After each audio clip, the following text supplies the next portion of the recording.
Ini perlu dicermati, pertumbuhan porang itu juga sangat berpengaruh apabila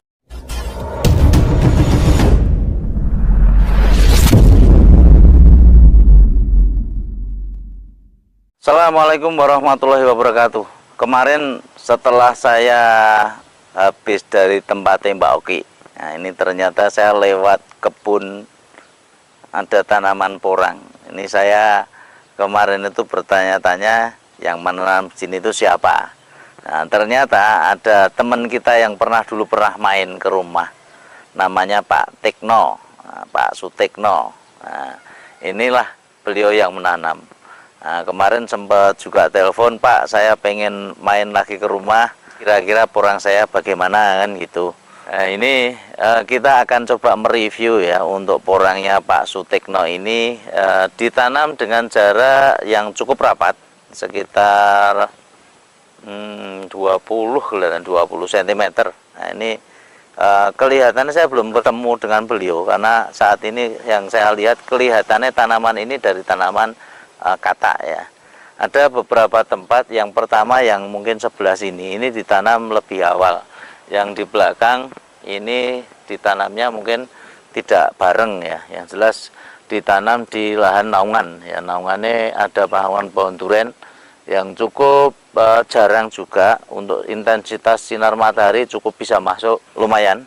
Nah, terus yang perlu kita tekankan dalam lahan ini ialah masalah perawatan ya. Perawatannya kelihatannya masih kurang maksimal, terbukti dengan adanya gulma yang sudah cukup banyak. Nah, ini untuk tanaman-tanaman yang sudah agak besar ini, pada dasarnya tinggal pembersihan gulma sekali sudah oke ya, sudah berani.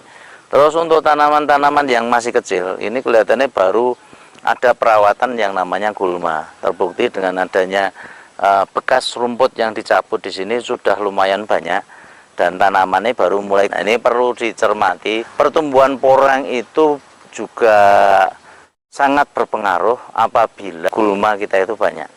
Nah, apabila gulmanya banyak, secara otomatis nutrisi-nutrisi yang ada di tanah akan terserap ke gulma itu, sehingga terjadinya peperangan ya, peperangan antara tanaman yang kita tanam dengan tanaman hama.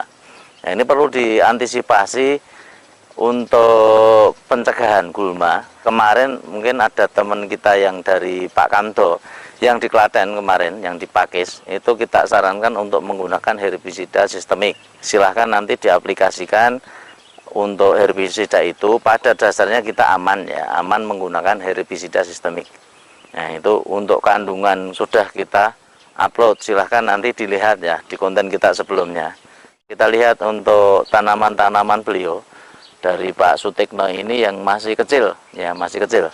Nah, kita perbandingkan untuk tanaman yang sudah besar dengan yang masih kecil. Nah, ini tanaman-tanaman beliau yang sudah besar. Nah, ini kelihatannya untuk gulma kemarin sudah mati ya, bekasnya kelihatannya juga disemprot. Nah, ini bukan dicabut. Nah, ada rumput-rumput yang agak kebal juga kepada herbisida sistemik itu, rumput-rumput yang seperti ini.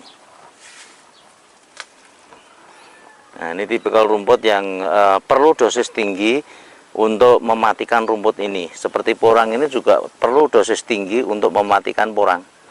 Nah, ini untuk herbisida sistemik itu berpengaruh kepada porang cukup sedikit, tapi untuk rumput lumayan banyak. Nah, ini untuk lahan-lahan yang di sini, ini kelihatannya perlu pembersihan sekali lagi ya, sekali lagi. Terus ada itu, nah, daun-daun yang sudah agak karaten. Nah, ini daun-daun yang karaten itu bisa saja ini disinyalir karena adanya jamur ya, hati-hati yang daun-daun seperti ini. Daun-daun yang karaten kayak gini ya, secara otomatis nanti perlu disemprot ya, aplikasi untuk fungisida dengan kandungan yang biasa kita praktekkan dengan kandungannya Mancozeb. Ya, ini cukup aktif untuk herbisida kontak ya, kontaknya ya, itu pakai kandungannya Mancozeb. Ini biasanya dipakai untuk petani-petani cabai, rata-rata itu menggunakan unsur fungisida itu. Ya, ini untuk hasil kataknya juga sudah mulai nampak, sudah lumayan ya. Ada katak-katak yang di sini. Ini ada yang juga masih kecil. Nah itu,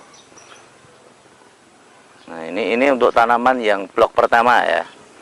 Terus kita melangkah lagi untuk sampingnya tanaman ini yang, nah ini kelihatannya ini baru dibersihkan rumputnya ya. Terbukti ini nampak rumput-rumputnya seperti ini. Terus tadi pagi bilangnya baru dilakukan untuk pemberian pupuk ya. Nah, ini untuk tanaman-tanamannya baru dibersihkan. Untuk gulutan pun juga masih banyak. Nah, untuk tanaman-tanaman ini, dan ini kelihatannya untuk musim tanamnya kelihatannya agak telat ya. Yang pertama ini, yang kedua baru ditanam ini. Ini rata-rata ya. Untuk gulmanya seperti ini.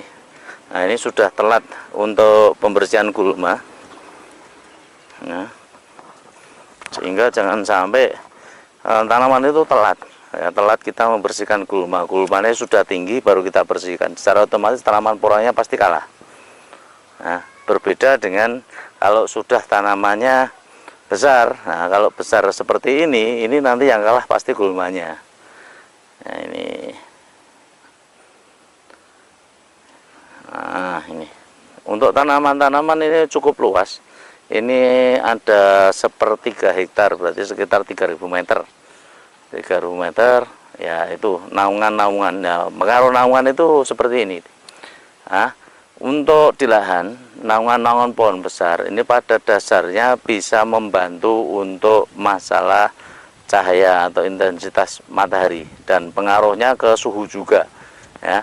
Cuman dampak dari pohon-pohon yang besar seperti ini, dia mempunyai akar yang sudah kuat sekali karena dia sudah ditanam beberapa tahun, mungkin bahkan mungkin beberapa puluh tahun, sehingga perakaran-perakarannya sudah kemana-mana, sehingga apabila berebut nutrisi dengan tanaman ya, secara otomatis tanaman yang baru ditanam itu pastinya akan lebih kalah. Makanya saya naungan lebih baik nanti menggunakan jaring paranet, atau mungkin bahkan kalau bisa ya naungan-naungan seperti tanaman yang juga menghasilkan dalam waktu usia yang pendek seperti jagung.